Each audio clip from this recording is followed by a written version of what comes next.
February 20, 1962. A Presbyterian astronaut traveling 18,000 miles per hour, 200 miles above the Earth, sees this view out of his capsule window. The curve of the Earth lit by the setting sun. Never before have human eyes seen these colors in these shapes or this sight. And never before have men seen the shapes and colors of an art like this. Out of our age, for our age, modern art is revolutionary because it is produced in a time that is revolutionary.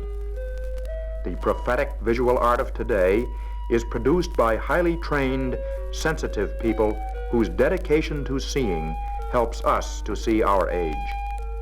And more, the truths seen by the artist help us to appreciate truth as perceived by the seers of the Bible. From man's earliest days, art and religion have been partners. In symbols expressive of the age in which he lives, the artist has always struggled to visualize the issues of life's deepest concerns. In our age, so incredibly new, we have found things incredibly old, like this work of art on the wall of a cave in southern France. The artist was probably the priest, performing here the dance intended to put elusive animals under the magic power of the tribe's hunters. 50,000 years before Christ, this is the prayer, "Give us this day our daily bread."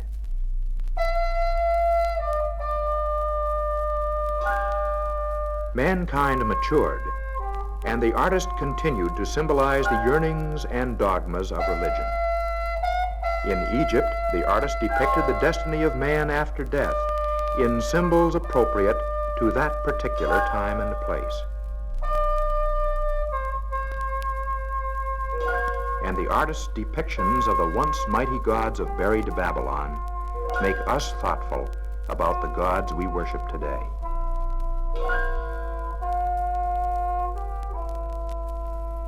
In the Christian era, artists continue to paint the convictions of faith, but in new styles appropriate to their age. The mosaic of the miraculous draft of fishes reflects both the glitter of the Byzantine court and the resplendent glory of the risen Son of God.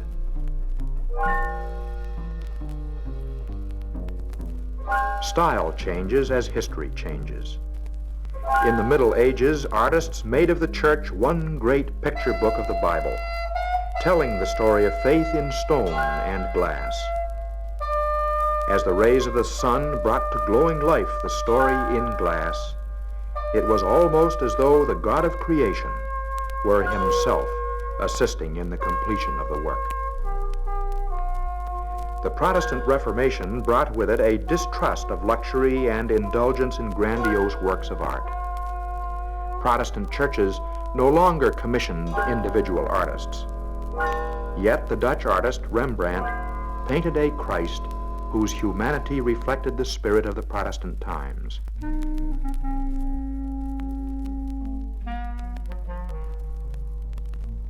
In our own time, the French artist Georges Rouault paints a Christ which reflects the darkness of wartime Europe.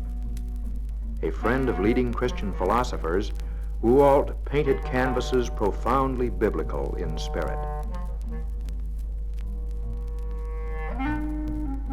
So we see that from the beginning of time, art and religion have been partners in common concerns. But there is no one approved style of religious art.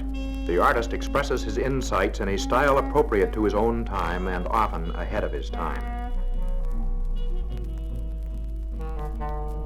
This is true of our own day.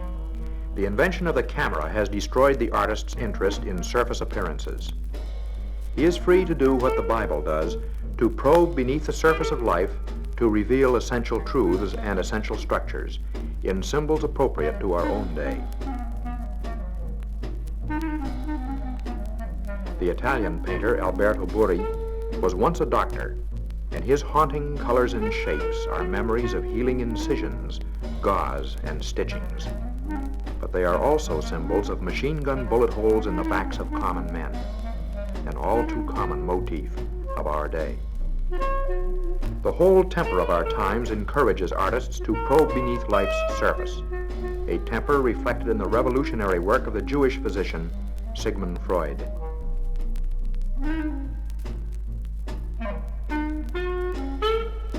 Freud lived in a world like this one, painted by Henri Toulouse-Lautrec.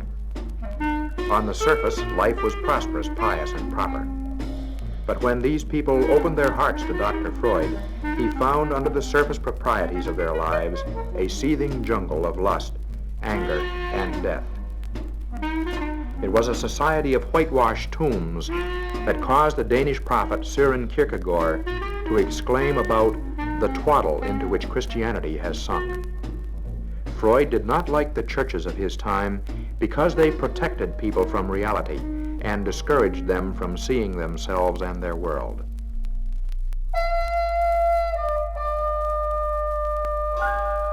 Artists working at the same time as Freud made the same observations as the doctor.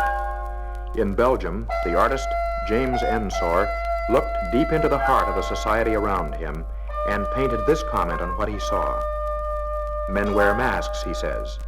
They are not vital and living sons of the living God, but scheming hypocrites carrying on the rituals of daily life behind false faces.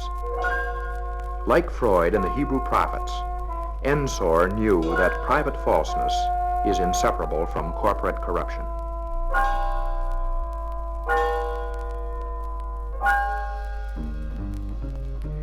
Just as Jesus was concerned about the ways men use religion to mask themselves from reality, so the Swiss artist Paul Klee paints the same concern.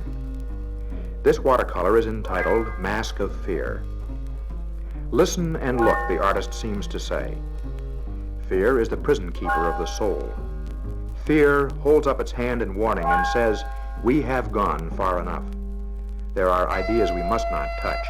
There are people we must avoid. Fear interdicts thought and intercepts contact. The result of imprisonment by fear is obvious.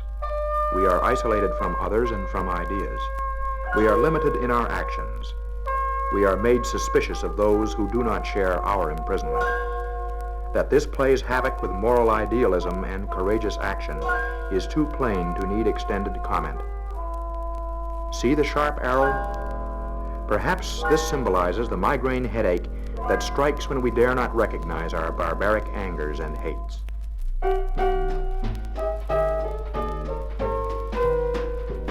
This painting goes beneath the surfaces shown in the ads in our glossy magazines. It looks at the hidden realities of relations between men and women. Its title, Male and Female. It was painted by the American artist Jackson Pollock. It would not have been painted without the insights of modern psychiatry. It is as startling and dynamic as our own changing times. Pollock reveals to us our complex uncertainties about our appropriate roles as man and woman. The two figures are meant to look inhuman. They're like totem poles, collections of abstract symbols.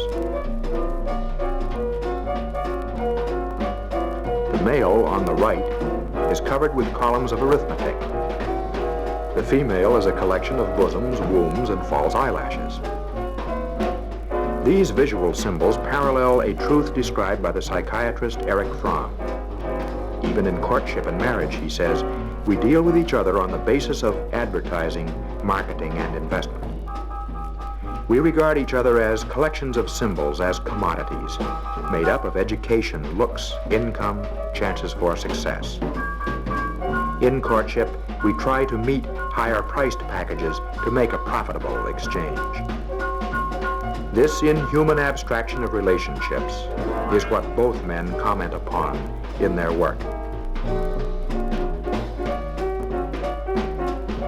Now look again at this couple. What is the relationship between them? They're bound together by the same picture frame, but are they really together? And which way are the two facing? Do they face each other?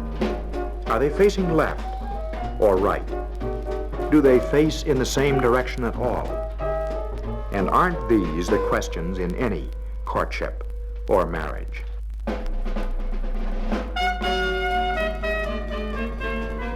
Thus, using the symbols of the age in which he lives, the prophetic artist probes beneath life's surface appearances to portray ageless truths about man. Just as the prophets of the Bible saw the moral distortion lying beneath man's slick surface, so does many a modern artist. This painting is called Gangster Funeral by the American artist Jack Levine. It reminds us of the words of the Hebrew prophet Jeremiah. For wicked men are found among my people. They lurk like fowlers lying in wait. They set a trap. They catch men. Like a basket full of birds, their houses are full of treachery. Therefore they have grown fat and sleek. They know no bounds in deeds of wickedness. They judge not with justice the cause of the fatherless, and they do not defend the rights of the needy.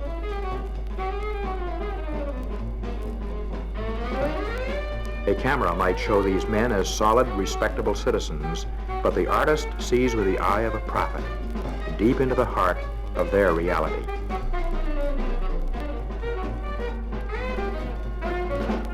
This painting, too, is a disturbing look into hidden reality. In an Italy ruled by the tyrant Mussolini, the artist Giorgio de Chirico paints this comment on the death of living religion. The title is The Return of the Prodigal Son. Jesus' original story is warm and wonderful, but in our time, the artist seems to say, we have made a travesty of the story in our lives. In this modern version, God is dead. The living God has become a cold marble statue, dressed in the frock coat of bourgeois respectability. The returning son is a faceless robot. He does not know what he does or why. He is driven by forces beyond his understanding and control. The Italian writer Ignazio Saloni, reflecting the same society, puts the spirit of this picture into words.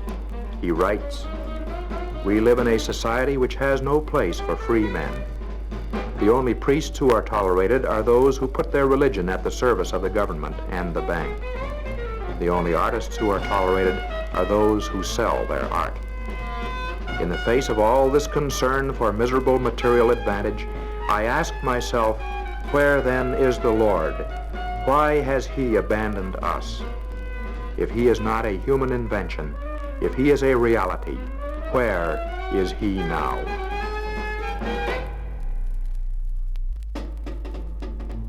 The art of our time reflects not only political reality, but the realities of technology. Our art looks different from any art that has gone before because, among other things, we are the first people in history who know what the Earth looks like from an altitude of 30,000 feet. And the patterns made by plow and bulldozer and the ever-changing city seen from the air have directly influenced the shapes and patterns of our art. In our world, technology affects every aspect of our lives, and the painter Fernand Léger reflects the fact. Léger's technique here comes from the assembly line in the factory. This woman and her child are not warm, living humans of flesh and blood, but they are cold, mechanical, one-dimensional, motivated by ads to buy name-brand products, mass-produced out of the same bottles and tubes. They have become expendable things, portable plumbing systems. Even the furniture has more color than they. Beneath the surface, the artist depicts the increasing dehumanization of the most intimate family life.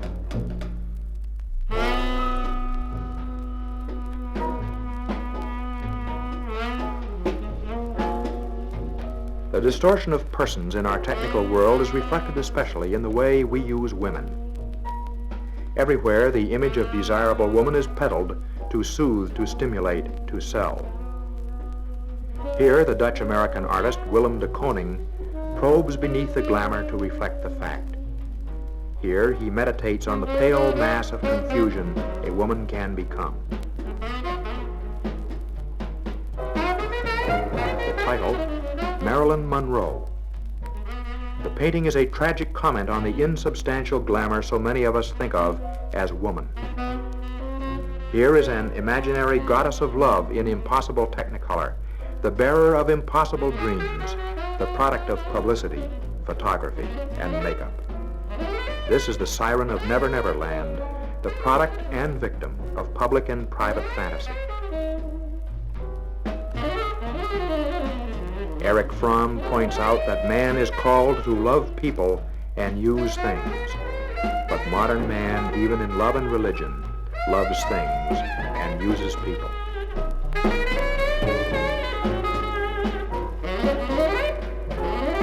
Our overpowering love of things is symbolized in the modern city. In the city built by man, man all but disappears. The signs blink on and off, the headlights come and go, the endless concrete patterns of street and city block are fascinating.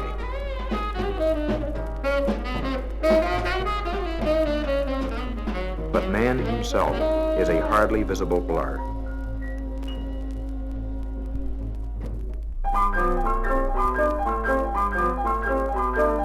Even at its most exciting, the city is abstract and impersonal. Man is the least impressive element in the city's mass and design. Here, the Dutch artist Piet Mondrian paints the modern city. This painting looks the way the city feels when you ride down Broadway on a summer night. Here is the brilliant neon excitement of marquees. The rhythm of the painting is the staccato beat of the African jungle, strained through New Orleans and Chicago. And this is the title, Broadway Boogie Woogie. Jack Levine, too, records the disappearance of man. Man is blurred, undistinguished, a pale smudge on the hard glitter and tawdry clutter of the city's bars and pawn shops. The title of this work is doubly ironic. It is Abundant Life. Too many men are crushed into disappearance in the impersonal city. Here are three city dwellers painted by Max Weber. Old men, an island of age in a torrent of youth, the wisdom of a lifetime spurned, the ancestral faith disregarded. They disintegrate in bitter memories and barren hopes. The climax of the New Testament is a vision of a city, the city of God, the city of life, a world, a city of endless, enriching interpersonal relationships. A city where all nations bring their contributions for mutual upbuilding. The city without churches, for all men are related to each other because they are related to the God in their midst. Where each man is able to be fully man because he is fully God's.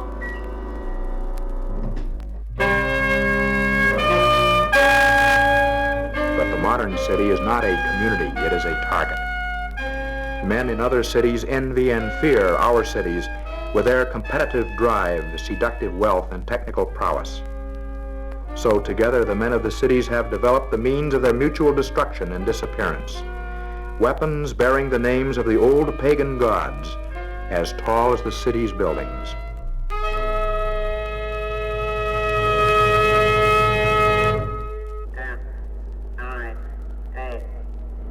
Weapons set to fire automatically in retaliation, even after the hands that have made them have been destroyed.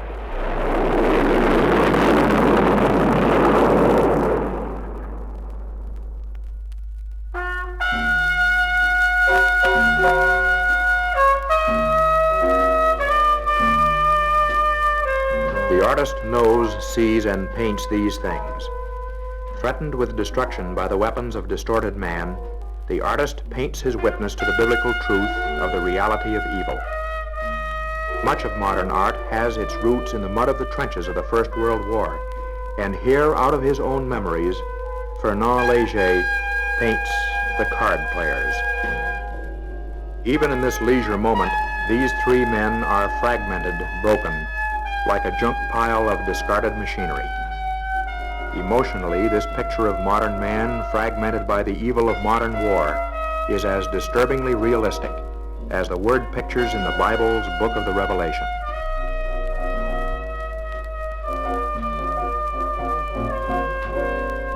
The forces of evil seen by Freud and Ensor came horribly into the open after the First World War. If hell is that state where man is separated from God and man, then hell was on earth. In the Christian land of Martin Luther and Albrecht Dürer, the barbed wire that once separated troops now divided desirables from undesirables, and with the swastika is a fitting symbol of the reality of evil in our day.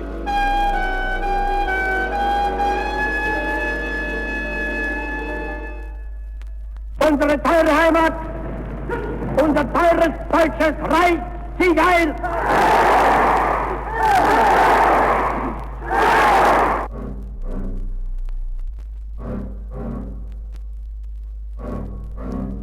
The modern artist, painting in the midst of such a world, cannot help but reflect that world in his work.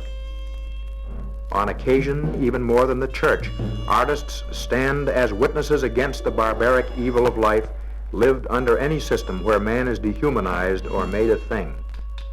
This painting by Max Beckmann reflects the human condition in a state where a pagan government is God and the living God seems dead. The Roman soldier suggests pre-Christian militarism. A pile of amputated limbs, the crippling of human life.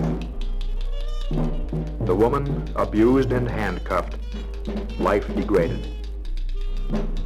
The all-seeing eye of the state, an inhuman bird of prey, keeps watch over its caged citizen victims. No privacy is allowed, no freedom of expression permitted. In front, a bellhop, the lowest of servants, carries a king's crown on a tray. The dictator puts the common man in uniform, making him feel like a king. He leads a victim by bit and bridle. His uniform and party membership give him license to treat with all the evil within him the approved enemies of the state. Here is how the camera sees it, the approved enemies of the state, the fruit of man's evil. Here are the undesirables, the outsiders, the unacceptable, the goats. Seeing a world so steeped in evil, the artist finds it hard to paint a sweet and gentle Jesus, untouched by the world's sufferings. Philip Evergood's canvas, The New Lazarus, identifies the suffering Jesus with black men lynched and young men slaughtered in war. This Christ is tragic and ugly, but the crucifixion was tragic and ugly, and most tragic of all, this canvas makes it plain that the crucifixion is not over. It continues in our day.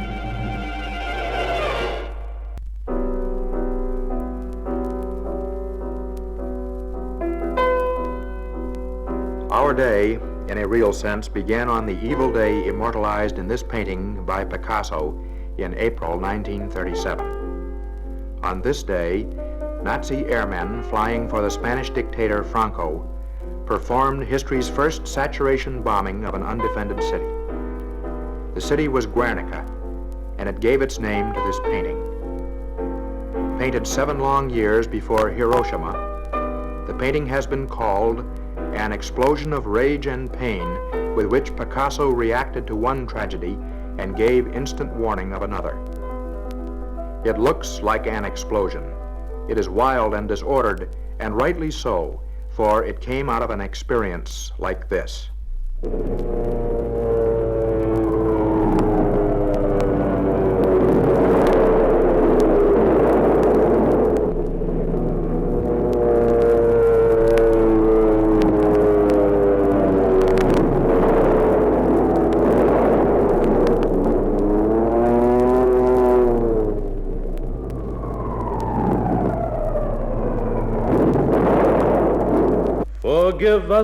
Forgive us your death, that myselves, the believers, may hold it in a great flood till the blood shall spurt, and the dust shall sing like a bird as the grains blow, as your death grows through our hut. Crying your dying cry, child beyond cockcrow, by the fire-dwarfed street we chant the flying sea in the body bereft.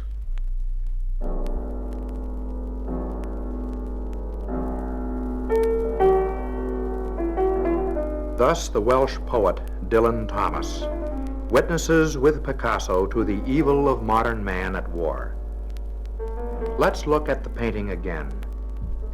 Its colors are stark black, gray, and white. The stippling across the horse's body recalls the newspapers that carried the news. The shattered soldier with his broken sword speaks of man-to-man combat made obsolete on this day. Heaven is empty. The sun is no work of God, but a light bulb, harsh and mechanical. The heavens are a solid ceiling shutting in man in his misery. Now, in the brave new modern world, mother and child are combatants. The bull in the background is the symbol of pagan brute force, but is also the Spanish medieval symbol for Christ, the Christ observing this new slaughter of the innocents. Listen to Jeremiah here. For I heard a cry as of a woman in labor, anguish as of one bringing forth her first child. The cry of Jerusalem gasping for breath, stretching out her hands. Woe is me, I am fainting before murderers. From the shattered window above the scene, an unbelieving woman, perhaps civilization itself, stretches forth the light of a single lamp, again a Spanish symbol for Christ.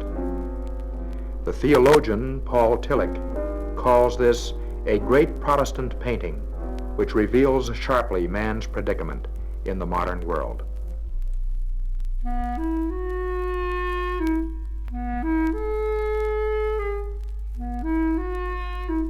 In this kind of world, the artist can hardly avoid commenting on the irrelevance of the church to him.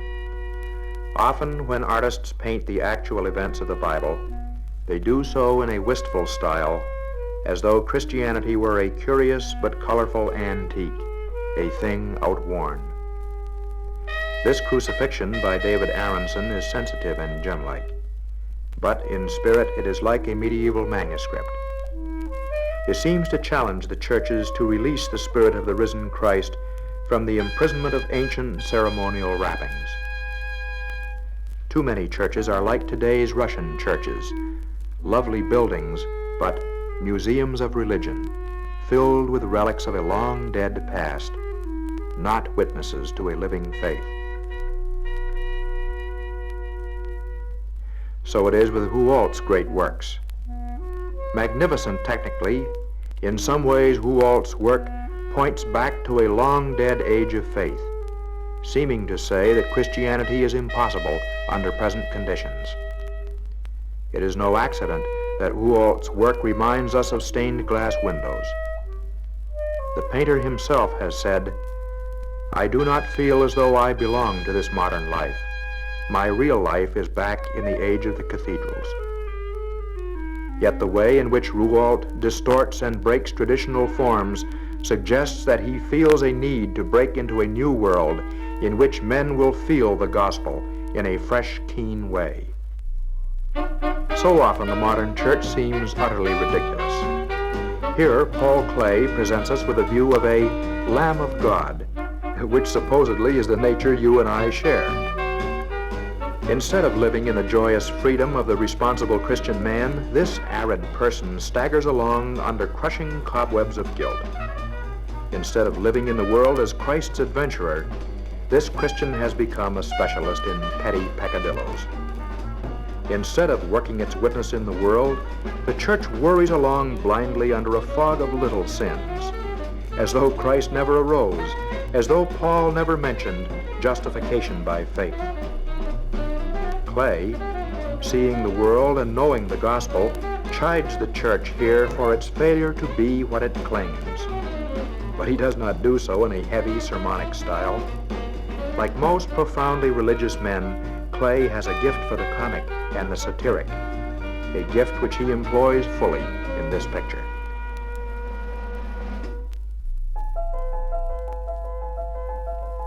Yet many a modern artist also witnesses to the presence of hope in our world. You recall Picasso's terrible painting of the bombing of Guernica. Did you see this detail? Growing from the sword hand of the shattered warrior is the delicate flower of hope. In this painting, Picasso is squarely in the midst of a suffering world. He is not turning his back and his eyes toward heaven.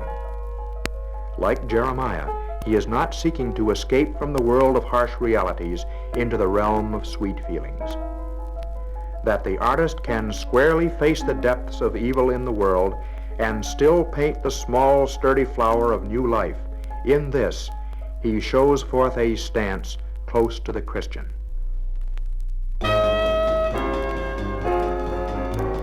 The unconquerable power of the risen Christ, this is what the Mexican artist Orozco paints here.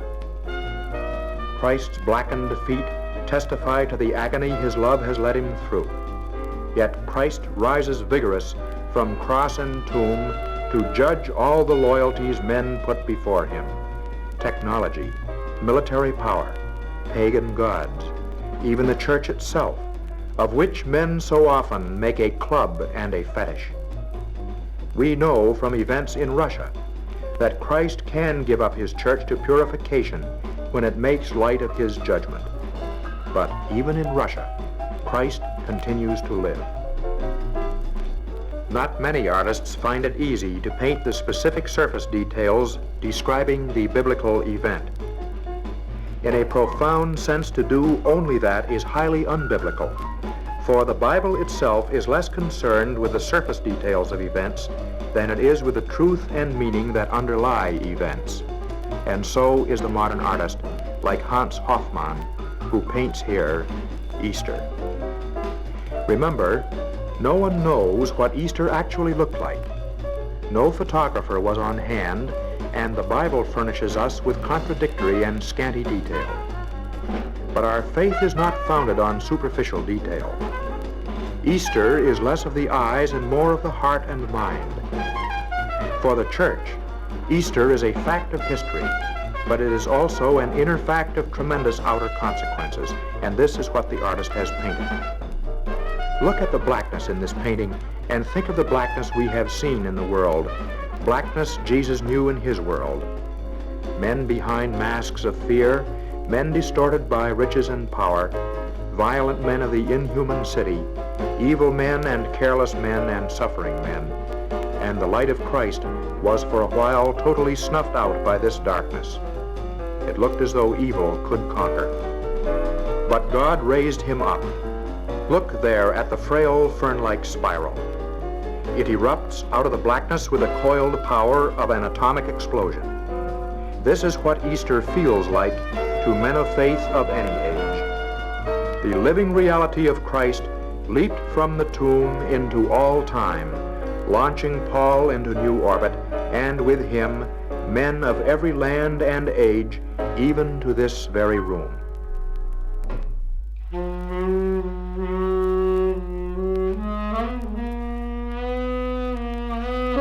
But as Paul Gauguin warns us, this confidence comes at a price. Here in this painting, Vision After the Sermon, the artist paints the difference between churchianity and life lived at grips with God. At the left and in the foreground of this picture, Gauguin has painted the good church women of Brittany. Dressed in their Sunday best Breton bonnets, they kneel in simple piety. The object of their devotion is separated from them, the violent figure of Jacob wrestling with the angel.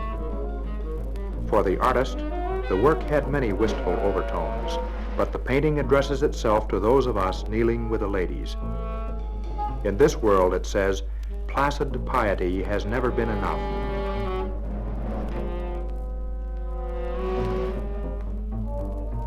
The Easter confidence that evil can never conquer, that Christ is risen indeed, comes to those engaged in the bitter rearguard battles evil continues to wage. Now as ever, God calls his people to be seers, to perceive reality, and to see that neither the simple Jesus nor the sick world is the whole truth.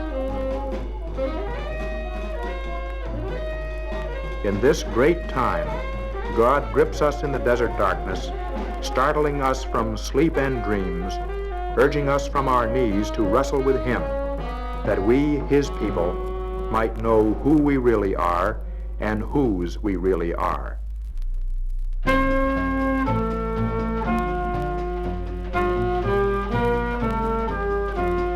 God sends his call to us, to those with eyes to see, through his servants in spite of themselves, his seers and prophets, the artists.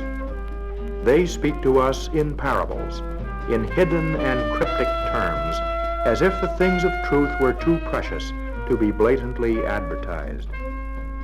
Through their work, God points us toward our redeeming Savior. In the words of the Bible, let us hold fast our confession. For we have not a high priest who is unable to sympathize with our weaknesses, but one who in every respect has been tempted as we are. Let us then, with confidence, draw near to the throne of grace, that we may receive mercy and find grace to help in time of need.